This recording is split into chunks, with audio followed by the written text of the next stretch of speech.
Welcome to the Clear to Send podcast, a podcast about wireless engineering, where we educate you on Wi-Fi technology, talk about design tips, troubleshooting, interviews, and the tools. Here are your hosts, Rowell and Francois.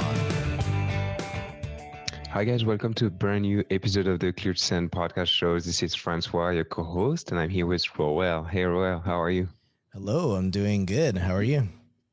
I'm very good, very good. We're still recording in the morning, and today I'm the one sleeping in when I'm supposed to be 3 hours ahead of you. It sounds like you've had a busy week or a rough week. You had to sleep in. Yeah. I mean, we all need that, right?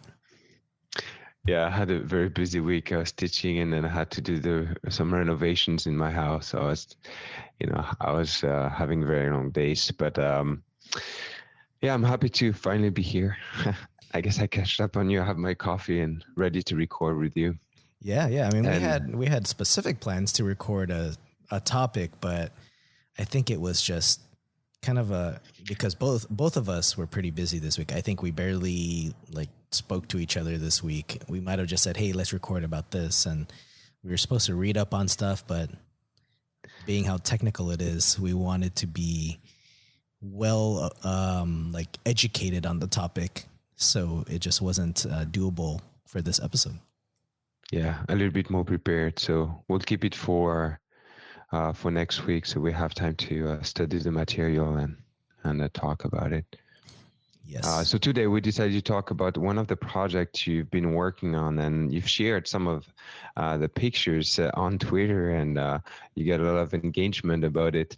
And that's also some sort of project that other people have to work on due to COVID, which was pretty much provide some sort of Wi-Fi outdoor, so people can continue to gather and work. And in your case, on campus, it's so that students can actually come back on campus and still have class outdoors. Yeah, so I don't share too much about what I actually do at my day job, but I do work at a university, and one of the things that they want to do is bring back students, right? And being that we're in COVID times, it's difficult to have the in-person classes and be able to have that social distancing in place. So they decided to, or even follow the guidelines by the state in California. So they decided to have these outdoor classes outdoors, right? California is a good place to do that because we have such great weather most of the time, right? And many schools on the university have started their planning, or they're close to ending that planning, and want to move forward with, hey, can we put Wi-Fi here? And so I thought it was a challenging project, interesting, because one, we're up against a timeline where the pictures I shared, the students are actually going to come back starting Monday when this episode goes out. Wow. So I've had a busy last couple of weeks going back and forth with people, trying to figure out, hey, are you going to move forward, not move forward with these locations? Have these locations changed? There's a lot of that. So there's a lot of different schools talking. There's somebody formed some sort of committee to try to figure out where all these outdoor spaces will be. And there are a lot of pieces to it, including some that are not as technical as we would think when it comes to having these classes outdoors. And I think there's a reason why we do them mainly indoors, is because obviously the buildings, right? The one thing that I learned is, because one of the things I saw was, okay, you identified a space, but the students are going to sit here under the sun all day. Like that's how that's going to work. and apparently, because I would even say, well, I don't even know how I'm going to bring Wi-Fi here. Like if I need Wi-Fi, I need to bring a cable to the access point. And so that's something you have to tell people, right? Because people just go, oh, it's wireless. Shouldn't it just be there? And so when they have these students sitting outdoors, I saw no structure to provide any shade, nothing. And I guess in our county, if you put up a tent for too long, or leave it up for too long, it's considered a structure.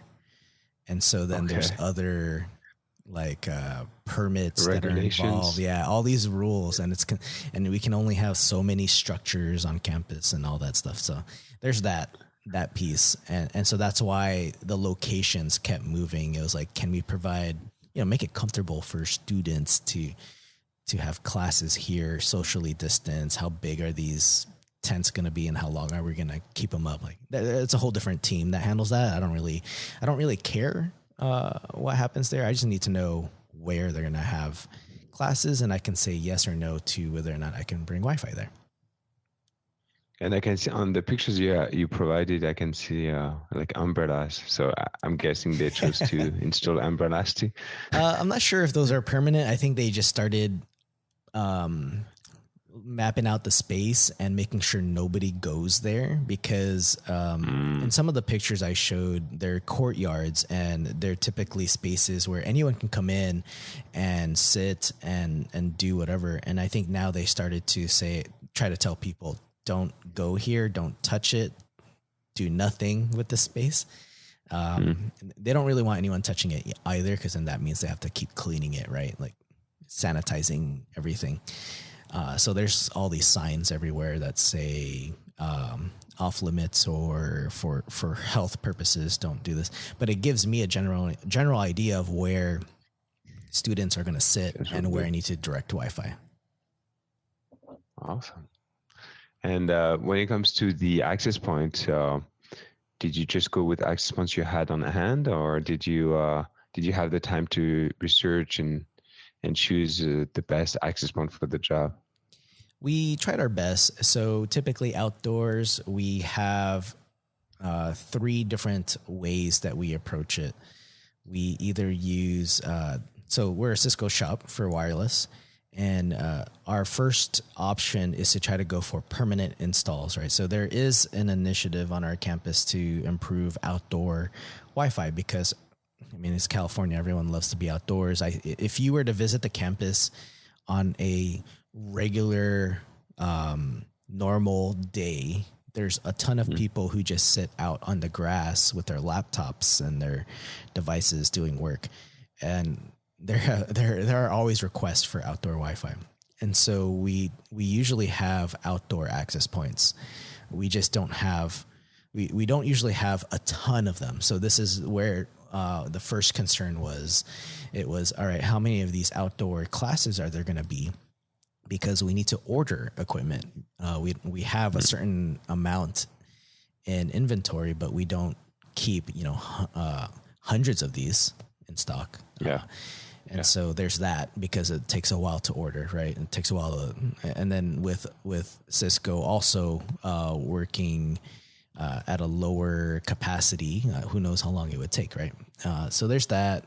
We try to leverage patch antennas, directional antennas. So there's temporary installs. So the permanent ones, they're more like Cisco 1562s or 1542 APs. And then they come in 2 models, the omnidirectional, the I, or the D for the directional, although I almost see them very, the propagation seems similar between the two. One's a little bit more directional.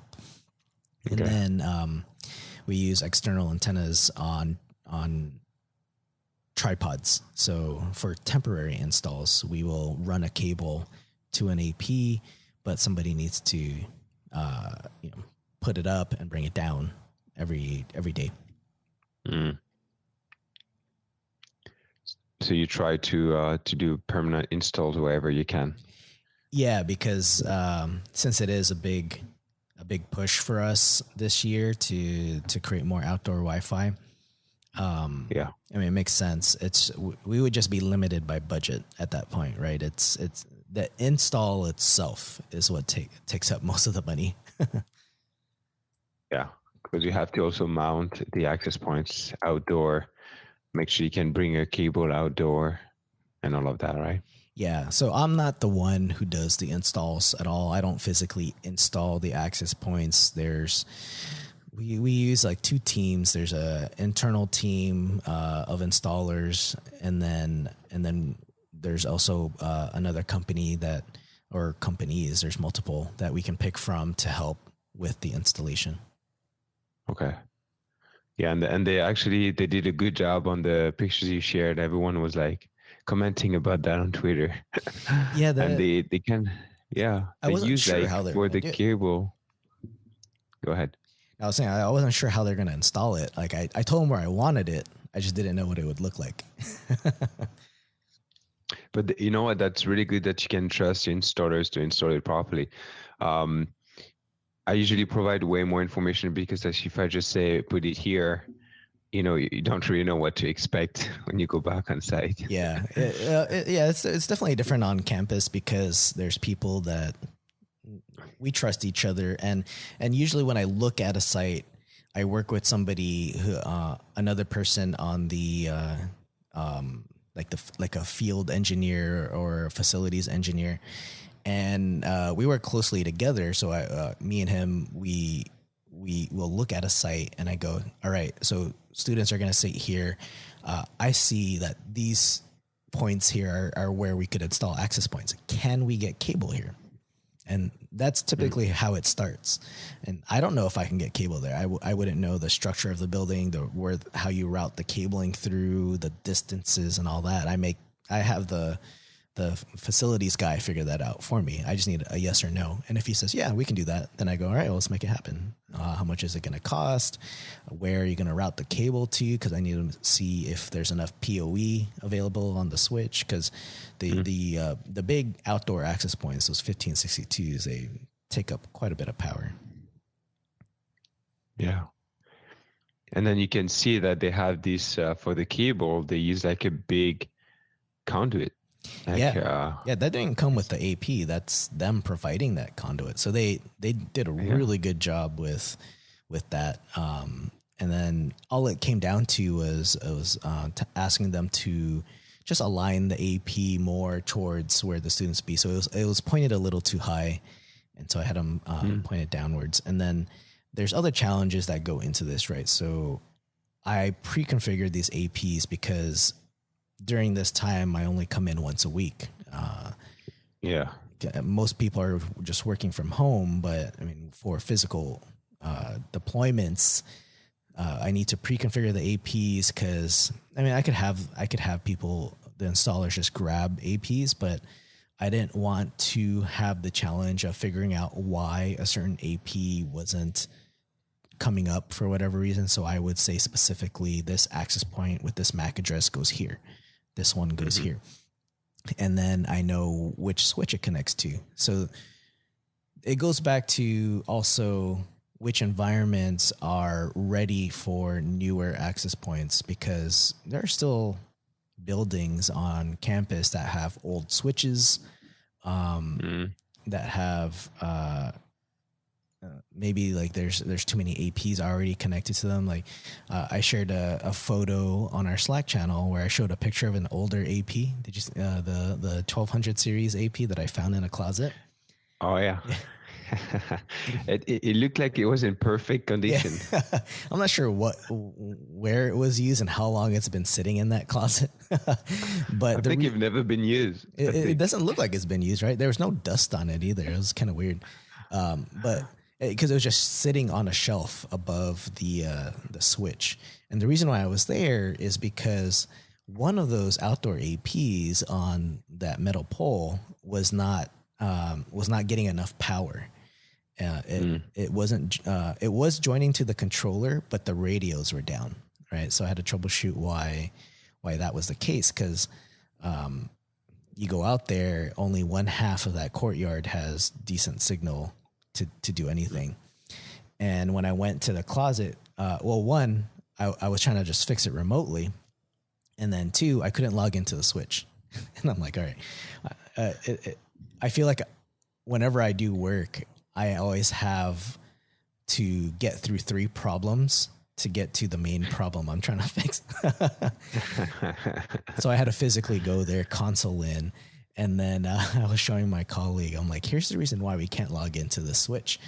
And the switch was, when I consoled in, it was asking me, do you want to get out of configuring, what is that? The startup configuration, Oh yeah. So it's pretty I was much like, not configured, right? yeah, I was like, what happened to the switch? But the way we had that specific infrastructure set is it just it passes everything on the native VLAN, and since the APs just tunnel back everything, it was able to tunnel back everything to the controller. It's just we couldn't manage the switch, and so now I have to upgrade the switch, because when I got there, I was like, this is an old switch. Like, why didn't, because I had upgraded the whole building. I was like, why isn't this switch upgraded? And it was a 2960S, a 24 port. So I had to shut down 2 or 3 ports. And all it serves is like access to all the access points on a specific section of a floor. And so I had to shut down 3 ports in order to get power to this single AP.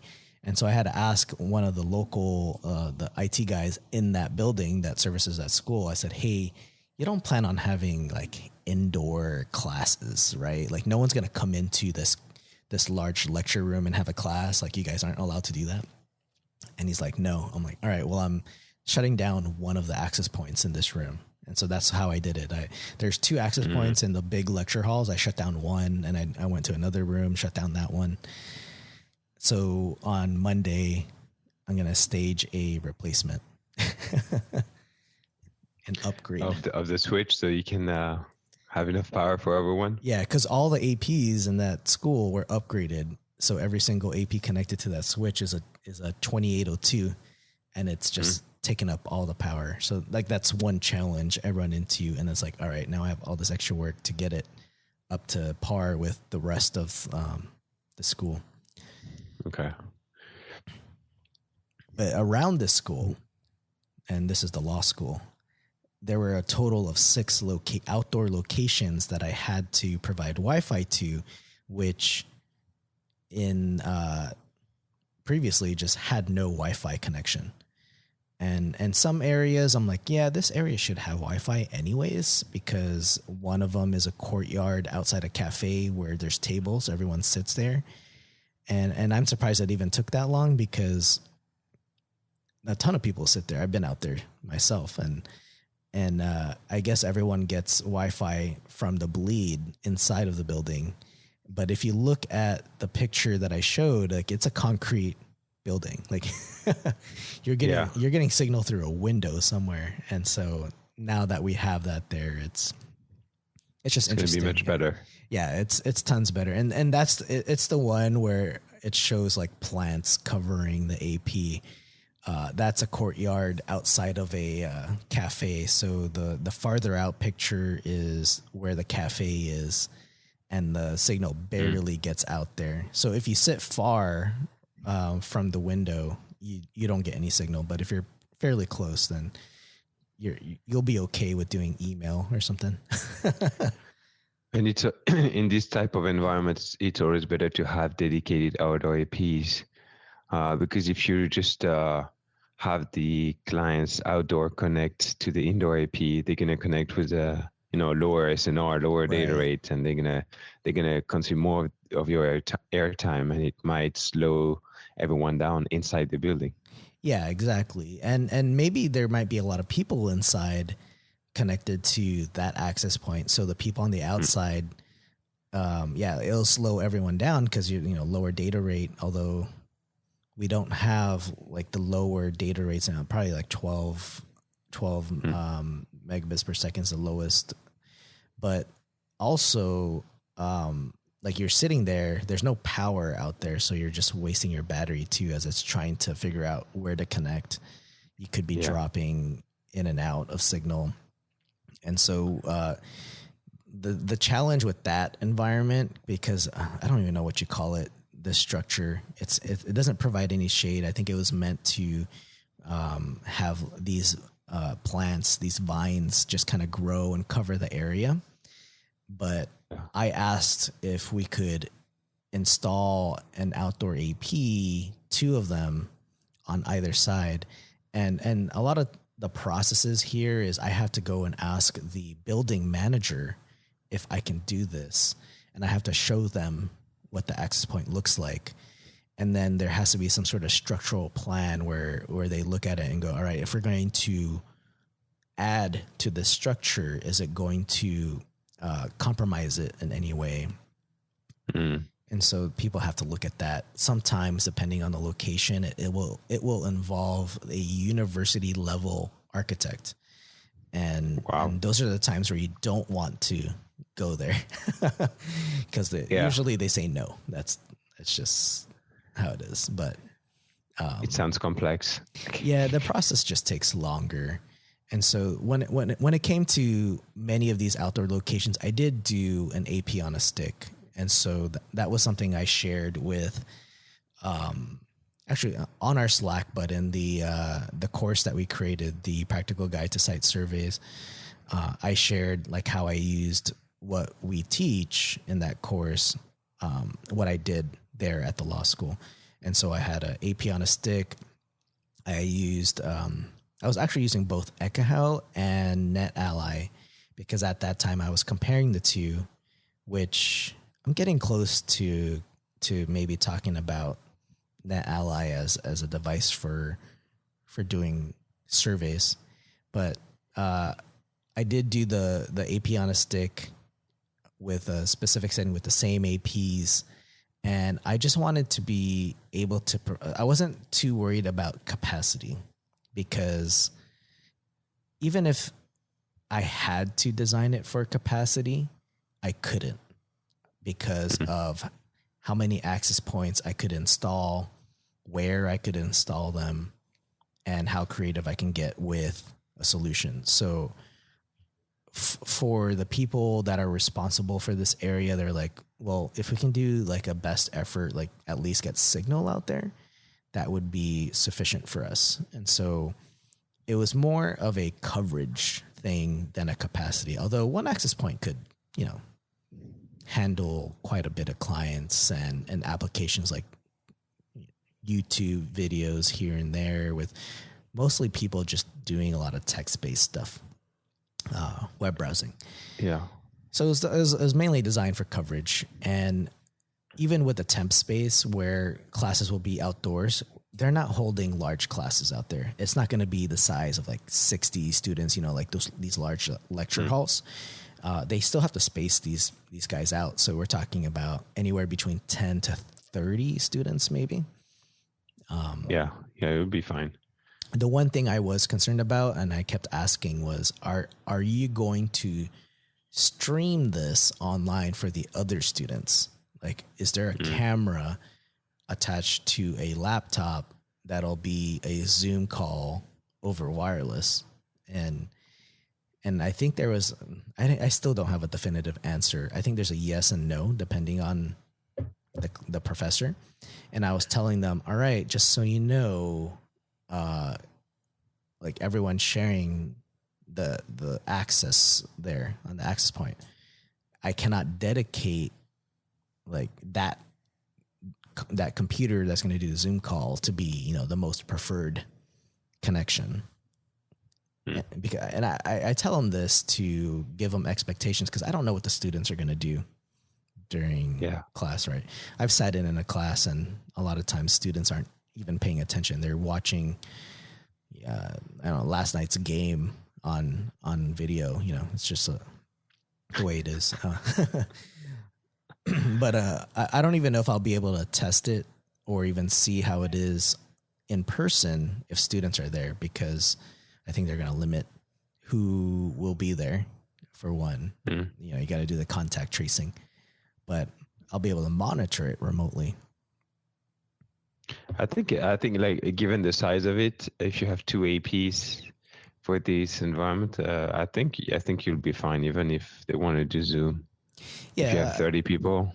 Yeah, I think so too. I mean, generally on campus, and the reason why I say this is because I've done this several times on the campus where one access point will service many people. And I've had one access point that had well over like 50 people on one radio for a high density environment. And it was all mainly like web browsing, and that was sufficient enough. So 30 people minimum, maybe okay. Yeah. Yeah. Okay, that's awesome. So you can see how much planning I did. My number one concern was getting it installed fast enough and providing signal at a minimum for the professor. That was my minimum. How the students will use Wi-Fi, I'm not sure. I don't know if it's going to be interactive. I don't know if they're going to be taking notes and pushing that to the cloud. Well, I think you achieve your goal. Well, we'll see once the students come in, right? Like the install went okay, and getting installs to where they are. If COVID wasn't around, I don't think I'd be able to get a lot of these installs approved, because there is a reason to have them out there. Meaning the students have to sit out there. It was easily approved. I don't think I had one pushback on the install, because that where you see the photo of it installed near that concrete, I thought that wasn't going to get approved, because one, it's highly visible. Two, we're drilling through concrete to mount something, and typically people say no to that. But now that's a permanent install, because I was thinking about doing a temp, but I was told that people sit out there regularly. Like, all right, well, let's make it permanent. And that way people can be even happier sitting out there when there's Wi-Fi. Yeah, that's perfect. Everyone's happy. Win-win. There was one section that was challenging to put it outside, and it was I guess it was also a courtyard. I think that's what they called it. It was called a garden. And it was not easy. It's not easy to route cable to this location because there were high pillars. There was no walls. The only thing I could see that was existing was maybe some lights that were mounted on the pillars. And so what I didn't want to do was mount anything too high. So instead, what I did was, from the inside of a room which had sliding doors, I mounted a directional antenna there and had that pointed into the garden where some people will be sitting. And I did I used an AP on a stick for that as well, using a 2802E, Cisco 2802E, and also used Ekahau with the Sidekick, and also the NetAlly, I always forget the name, NXG. And so I was trying to, the Etherscope, and I was trying to compare the signal strengths between the two, right, to develop an offset. And I will say it worked out pretty good. I wasn't sure because I didn't know the material of the glass. So different buildings on campus have different types of glass, and so if it is a LEED certified building, typically the signal is not going to go through that glass from what I've seen on campus. I tried doing it once in a building. It was a brand new building. It's one of those high profile buildings where there's like big meetings in there, and they had tickets. Somebody you needed to get tickets to see somebody speak. And so they put a table outside, and they were like, yeah, we need Wi-Fi out here for the scanners. I was like, all right, well, there's no Wi-Fi out there. So I see a Ethernet port here on the floor. I will put an AP on a tripod with a directional antenna. And I put it right up against the window. And when I went to the other side of the window, I had like a negative 70 or 80 signal strength. I was like, what the heck? Yeah, I've seen that before too. Yeah, so like then I found out it was a LEED certified building, and I was like, I don't know what kind of glass this is. It has some sort of RF shielding on there. I think for like to block out the sun's rays or something like that. and so instead I had to put it outside, whatever. It worked for them, right? They needed a scan. But going back to this garden, I purposely brought the AP on a stick because I wanted to be sure that I could do it. I didn't want to have somebody do the install, mount it on the wall, and then find out you can't do it. But my alternative was, well, if it doesn't work, open the sliding doors and then you'll get your signal. Yeah. Did you get to measure though? Outdoor? Yeah. I was out there. On the far end of that garden, you still had, I think, -60 on a cell phone. So I didn't do a proper validation survey for these outdoor areas because I was really strapped for time. I was there yesterday trying to finish this, and so the way I validated my install was I usually take the least performing device that people will have, which is your phone. And so I do this all the time. I validate with my phone. I will browse university websites. I will open YouTube and try to play videos, see how that buffers. Like, what does it look like? Am I buffering when I play the video? Because sometimes professors will have students play videos, right? And so that will be the challenge: is all the 30 plus students trying to play a video at the same time. And so a lot of times I'm not doing these validation surveys with the software, but with this I did do an AP on a stick, so that's why I felt a little bit more comfortable and a little bit more confident in it, because I had already done an AP on a stick. The deployment had the same settings as whatever I had on the AP on a stick, and I was able to validate it that way.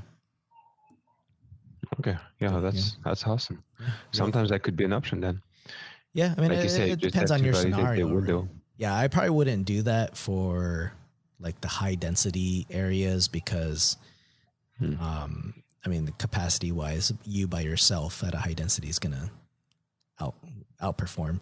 But in the outdoor area, I was told it was like best effort just to get signal, and there is one area where it's just not going to be pretty. There's no way to get any APs out there, and so we have to run a long cable, and have it hang on some branches, and then connect it to an AP on a tripod. And I have some photos of that too. I shared it on my Instagram, and I was like, "You want to get Wi-Fi out here?" And well, now we have to get the cable to the AP to provide Wi-Fi. And they're going to take that down every day, and it's not going to just stay up there, because I'd have to get a lot more creative with installing Wi-Fi in that specific area, something more permanent that would require trenching probably. And usually that's always a non-starter. Yeah. Oh, could you do a point-to-point link? Well, I still have to get power to. So my challenge with those is I always go, well, I can do point to point, but then in the remote part, I go, well, how am I going to power that unit? If I have to power the unit, like install power, I might as well just install the cable to install the access, because we do have the resources to do it. So that's the other thing. We have resources for people to pull cable, to pull fiber, to trench if that gets approved. Like, we have the resources to do it. It's not like an unlimited resource. Like, our budget is still finite, right? We have a specific number.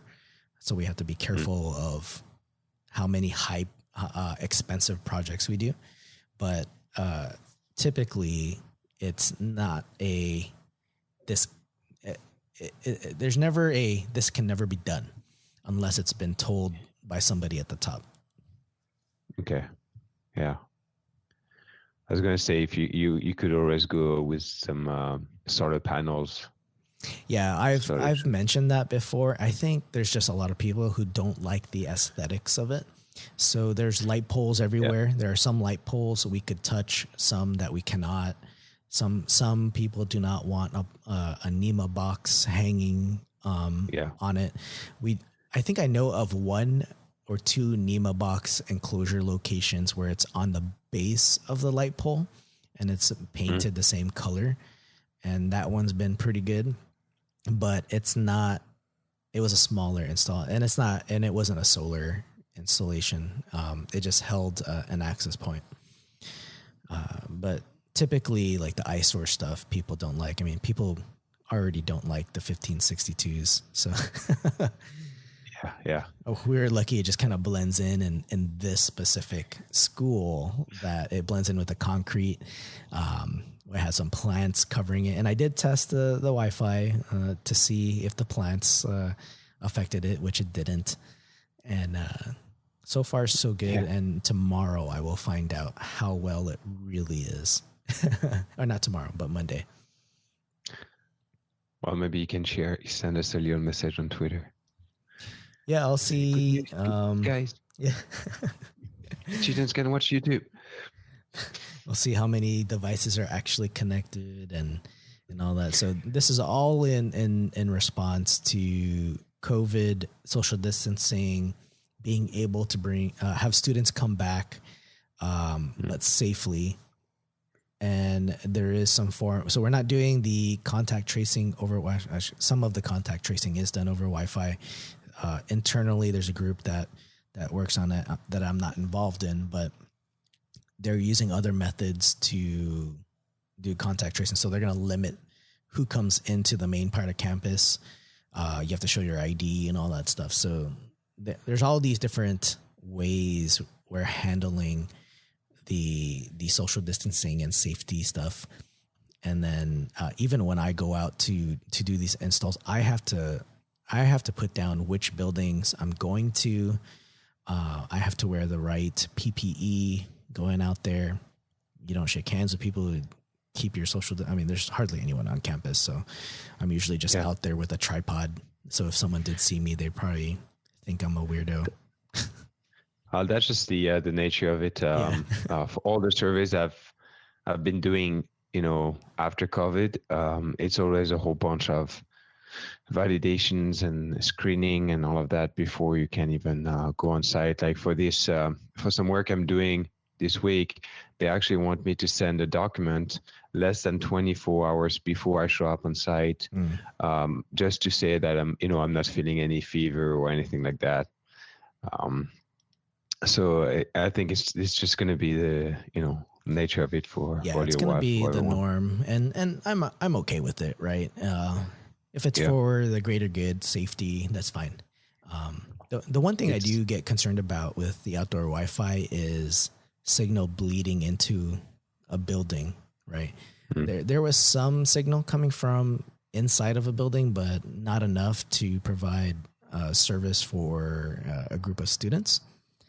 But the surrounding buildings to the school, there's graduate residences. So we have Wi-Fi from there. It's very close. So I'm not sure how it'll affect students. Hopefully it doesn't, because of the attenuation. At least we got the free space path loss, the trees, and then the concrete of the actual buildings to help mitigate any co-channel. But we'll see how it works out. Oh, I'm sure it will work well. I'm estimating maybe 20, 25 client devices per AP. All right, we'll see how well how close you are to that. It's a good guess because seeing the chairs, I don't think a lot of people. I don't think all the students are going to show up. Right? It's like if I had a choice to go into class or just stay at home, I don't know if I want to be around other people. If they have the choice, And depending on how comfortable it's going to be, you see some of the chairs in the photos. I'm not even sure if those are the chairs you have to sit on for the duration of the class. It looks uncomfortable to me. I don't see a desk, although they could be putting those out on the day of, but I don't know if you just have to sit there and listen. I don't know if you're going to be able to hear. So the other concerns too are like people who are going to pass by. It's near some streets. So is it going to be loud? That kind of thing. Is it going to be disturbing to the class if it's in a specific area? Those are some of the considerations that they make. But for me, it was mostly, all right, I need to pre-configure some access points for certain locations, because we have a complex network. Make sure they get installed where I want them. They join the right controller. They have the right settings on them, the right channel, transmit power, and kind of go from there. And so I may make some adjustments depending on what I see, but I'm more curious about the students who may sit the farthest from the access point and ensuring they still get Wi-Fi signal for what they need to do. Okay. But yeah, it's good so far. Yeah. And that's just one school. There's other ones. Yeah. And you're not the only one. I guess the only university working on those challenges. Yeah, Alan and I have been sharing stuff on Twitter. He's very similar to what I'm doing. Lots of outdoor AP deployments. I think the same model APs as well. So we've had a little discussion back and forth about doing it, but I think I'd prefer to do classes outdoor, in California than in New York. Yeah, with winter coming along. And then also in California, if you guys don't know, that we have the fires surrounding us, right? So not only with COVID, we cannot do the indoor classes, they move them outdoors. And then now our air quality is pretty bad. I would say last week it was in the red. Like, it was very bad to go out. You shouldn't have been outside because of the air quality.